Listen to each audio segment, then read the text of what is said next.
Comilla city কর্পোরেশনের প্রধান নির্বাহী কর্মকর্তা শামসুল আলমের অপসারণ দাবিতে অবরোধ করেছে বিক্ষুব্ধরা। এই বিষয়ে জানাতে সরাসরি যোগ দিচ্ছেন আমাদের সহকর্মী সুমন কবির। সুমন, আপনি নিশ্চয়ই শুনছেন, আপনি জানাবেন প্রধান নির্বাহী কর্মকর্তার বিরুদ্ধে কি অভিযোগ আনা হয়েছে এবং কি বলছেন এই বিষয়ে আন্দোলনকারীরা। জি লিনিয়া, আপনি একটু জানে রাখি, কুমিল্লা সিটি কর্পোরেশন যারা আমি জানি রয়েছে তারা আমি দেখতে পাচ্ছি তারা নির্বাহী আসলে অবরুদ্ধ করে রেখেছে। সেদিক থেকে যদি বলি, এখানে তারপর 850 জন যারা শ্রমিক রয়েছে, এমআর শ্রমিক বিন্দু, তারা আসলে বেতন বৈষম্যের শিকার। নির্বাহী তাদেরকে আশ্বস্ত করছে গত 2 বছর ধরে কিন্তু দিচ্ছে। এই নির্বাহী বিন্দু যত সব অভিযোগ তার 16,500 টাকা বেতন হলো, তাদেরকে 10,500 টাকা দেওয়া হয়। যাদের 10,500 টাকা বেতন তাদেরকে 6,500 টাকা দেওয়া হয়। এখন আমি সরাসরি তাদের সাথে কথা বলতে চাই। ভাই আসলে আপনি নির্বাহীকে কেন অবরুদ্ধ করে রেখেছেন? নির্বাহী স্যার আমাদের বেতনটা বাড়ানোর পুরো দায়িত্ব উনার। উনি আমাদের বেতনটা বাড়াচ্ছে না।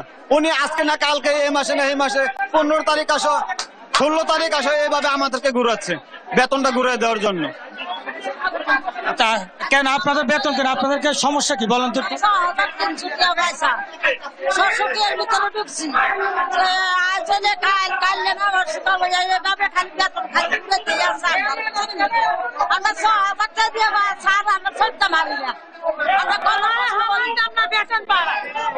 সমান করতে কোন বেতন? আমরা 6,000 টাকা বেতন আপনার পুষে না 6,000 টাকা। এটার মধ্যে বোনাস নাই, কিছু নাই। আপনার মেঘ বৃষ্টির মধ্যে আমরা ভিজে কাম করি। অফিসে 3-4 রকমের বেতন, 3-4 রকমের বেতন সরকারি অফিসে কিভাবে হয়? এই যে মহিলাদের বেতন 6,000 টাকা, আবার কিছু কারো জারুদারের বেতন আছে 9,000 টাকা। এরকম কেন? নির্বাহী রয়েছে শামসুল আলম, ওনার বিরুদ্ধে আমরা দেখছি গত কয়েকদিন ধরে একটা মানববন্ধন হয়েছে, আজকে তাকে অবরুদ্ধ করা হয়েছে। এই ছিল কুমিল্লা থেকে সর্বশেষ লিনিয়া।